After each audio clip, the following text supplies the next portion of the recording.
స్వాగతం.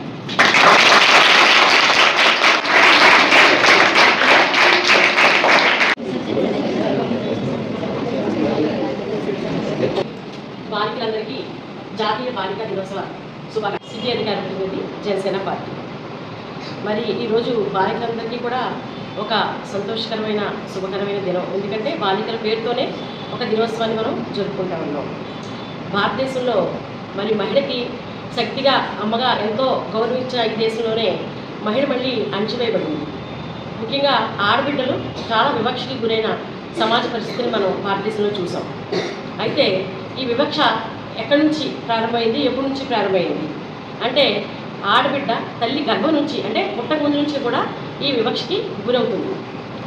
ఆడబిడ్డ యొక్క పుట్టుకని వివక్ష గురి చేస్తున్నారు, ఆమె ఎదుగుదలని వివక్షకి గురి చేస్తున్నారు, ఆమె విద్యని డిసైడ్ చేస్తుంది సమాజం. అంటే ఆడపిల్ల పుట్టాలా మగపిల్లడు పుట్టాలా, మగబిడ్డకి ప్రాధాన్యత. గర్భస్థ శిశువుగా భ్రూణ హత్యలు కడుపులో ఉండగానే ఆడబిడ్డ మరి తొలగించబడింది. ప్రతి 1000 మందికి ఈ రోజున భారతదేశంలో కేంద్ర గణాంక సర్వే లెక్కల ప్రకారంగా 1000 మంది మగబిడ్డలకి 914 మంది మాత్రమే ఆడ శిశువులు జన్మిస్తున్నారు భారతదేశంలో. ఎందుకు ఈ రేషియో నిష్పత్తి పడిపోతుంది అంటే మరి చాలామంది ఆడబిడ్డ వద్దు అనుకుంటూ చేసిన ఈ వివక్ష వల్ల ఇలా జరుగుతూ ఉంది. కాబట్టి ఈ ఆడబిడ్డల్ని మనం పట్టించుకోవాలి, వాళ్ళని ఎదగనివ్వాలి, చదవనివ్వాలి, ఎగరనివ్వాలి, స్వేచ్ఛ విహంగాల్లాగా వాళ్ళని మరి ఆకాశంలో పక్షుల్లాగా విహంగాల్లాగా ఎదగనివ్వాలని చెప్పేసి ప్రభుత్వం, కేంద్ర ప్రభుత్వం 2008వ సంవత్సరం జనవరి 24వ తేదీని బాలికా దినోత్సవంగా ప్రకటించింది. అప్పటి నుంచి కూడా మరి ఆడబిడ్డల యొక్క చదువు, విద్య, వాళ్ళ భద్రత ఈ విషయాల మీద అనేక చట్టాలని, అవగాహనని తీసుకొచ్చింది. మరి ఈ ఆడపిల్లలు కుటుంబంలో వివక్ష, ఇప్పుడు ఒక కుటుంబంలో ఉందనుకోండి, మగబిడ్డకి పౌష్టికాహారం మంచి ఫుడ్ పెడతారు, ఆడపిల్లలకి వందలతో పెట్టేస్తారు అనుకుంటారు కొన్ని కుటుంబాల్లో. అలాగే అబ్బాయిలకి ఇంగ్లీష్ మీడియం స్కూల్లో చదువులు, అమ్మాయిలకి తెలుగు మీడియం పర్వాలేదులే అనుకుంటారు. అంతేకాకుండా ఆడపిల్లకి మళ్ళీ పెళ్లి చేయాలి కాబట్టి పెళ్లి చేసేద్దాం, ఎడ్యుకేషన్ అవసరం లేదనుకుంటూ ఆపేసే సందర్భాలు ఉంటాయి. మరి నవ్వు 4 విధాలు చేయడు, ఆడపిల్లలు నవ్వకూడదు, ఆడబిడ్డ అంటే ఆడబిడ్డ, ఇలాంటివన్నీ కూడా ఆడబిడ్డను వివక్ష గురి చేసేటటువంటి నానుడులు పుట్టుకొచ్చే మన సమాజంలో. ఎందుకు నవ్వకూడదు, ఎందుకు చదవకూడదు, ఎందుకు ఉద్యోగం చేయకూడదు? మరి మన ఆకాశంలోకి సైంటిస్టులు గాను ఖగోళంలో కూడా వెళ్ళి ప్రయత్నం చేస్తున్న ఈ రోజుల్లో, మహిళలు ఎంతో ముందంజలు వేసిన ఈ రోజుల్లో కూడా ఇంకా ఇప్పటికీ కూడా నిర్భయ దిశాలాంటి కేసులు చూస్తూ ఉన్నాం. మహిళ బయటకు వెళ్తే మరి అనేక అత్యాచారాలకి గురవుతున్నటువంటి సంఘటనలు మనం చూసాం. వాటి ఇవన్నీ ఎదుర్కోవడానికి మహిళ తన ఆత్మస్థైర్యాన్ని తన ఇంపుకోవాలి. బాలికల దిశ నుంచి అంటే కుటుంబంలో ఉండగానే తల్లిదండ్రులే వారికి ఒక కాన్ఫిడెన్స్ లెవెల్స్ని డెవలప్ చేసేలాగా పెంచాలి. ఆడపిల్లలాగా మగపిల్లలాగా పెంచుకోవాలి. ఆడపిల్లలు ప్రతి చదువు ముఖ్యం, పెళ్లి కంటే కూడా విద్య అన్నింటికంటే కూడా మీకు అత్యంత ఉన్నత స్థితికి చేసేది ఏంటంటే విద్య మాత్రమే. కాబట్టి ఎడ్యుకేషన్ ఇచ్చే ప్రాధాన్యత మీరు దేనికి ఇవ్వకూడదు. చాలా మీకు మంది గంటయ్యి ఎట్టయ్యి సినిమాలు, బట్టలు, షికార్లు ఇవన్నీ చాలా ఉంటాయి. కానీ విద్యకి మీరు ఈ వయసులో ఇచ్చే ప్రాధాన్యత మీరు దేనికి ఇవ్వకూడదు. ఎందుకంటే సమయం వల్ల మనకి తిరిగి రాదు.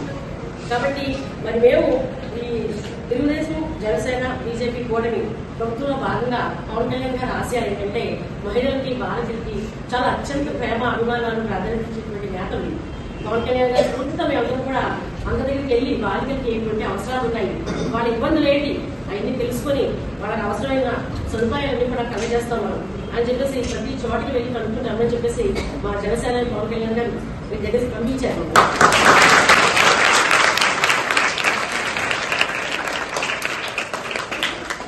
మరి ఇటువంటి మీకు భద్రత, రక్షణ ఉన్నటువంటి పరిపాలనలో శాంతియుతంగా ఈ బాలికలు మరింత ఉన్నత అవకాశాలతో, మరింత సాంకేతిక విజ్ఞానాన్ని అందిపుచ్చుకునేటువంటి అవకాశాలతో, విద్యా అవకాశాలతో, ఉద్యోగ అవకాశాలతో మిమ్మల్ని బంగారు భవిష్యత్తులోకి తీసుకెళ్ళడం కోసం జనసేనని ఎప్పుడు కూడా అహర్నిశం ఆయన కుటుంబాన్ని కూడా పక్కన పెట్టి మీ అందరి కోసం ఆయన కృషి చేస్తున్న సంగతి మీరు అందరికీ చూస్తానే ఉంటే అనిపిస్తున్నారు కూడా.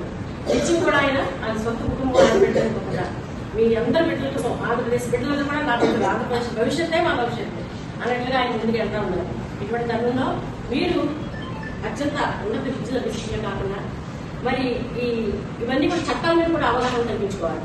ఎవరైనా మీరు వెళ్తూ ఉంటారు, ఎవరైనా యూటీజింగ్ జరుగుతూ ఉంటుంది, ఒకళ్ళు ఎవరైనా మిమ్మల్ని ఒక అబ్బాయి ర్యాంక్ చేస్తూ ఉంటే పక్కన వాళ్ళు ఈయనైనా విక్టిమ్ లాగా స్టిక్ బాల్ చూసుకుని చెప్పడానికి వెళ్ళిపోతారు, ఇంట్లో పేరెంట్స్ చెప్పడానికి వెళ్ళిపోతారు, పక్క అబ్బాయి నవ్వుతుందో ఎంత అనుమానంగా చూస్తుందో.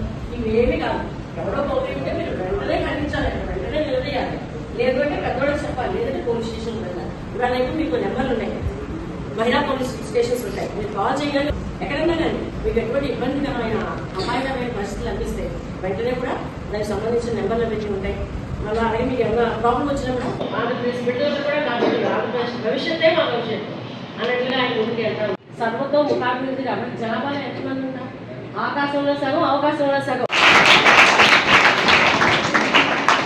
లేకపోతే మీరు ఏ కాలేజీలో చదువుతున్నారు? ఆదేశాల మేరకు కాకినాడ సిటీ అధికార ప్రతినిధి పిల్లార్ సిటీ రాజేశ్వరి గారికి అలాగే సమర్థవంతంగానే పనిచేస్తున్నానని సంబోధిస్తున్నాను.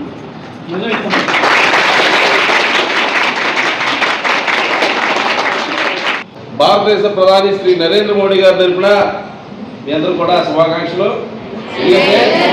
ఈరోజు నేను అనుకోకుండా ఇక్కడికి వచ్చాను. మా కూటమి సోదరులు జనసేన పార్టీ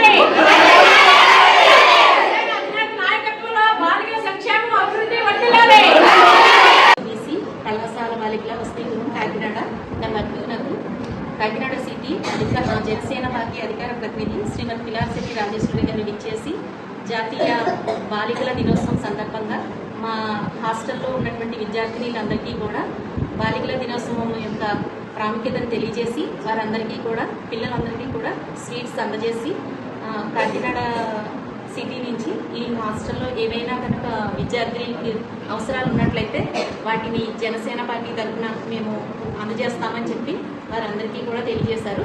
సో ఈ విధంగా మాకు ఈ కార్యక్రమానికి ఇచ్చేసిన అందరికీ కూడా రాజేశ్వరి మేడం గారికి ప్రత్యేక ధన్యవాదాలు.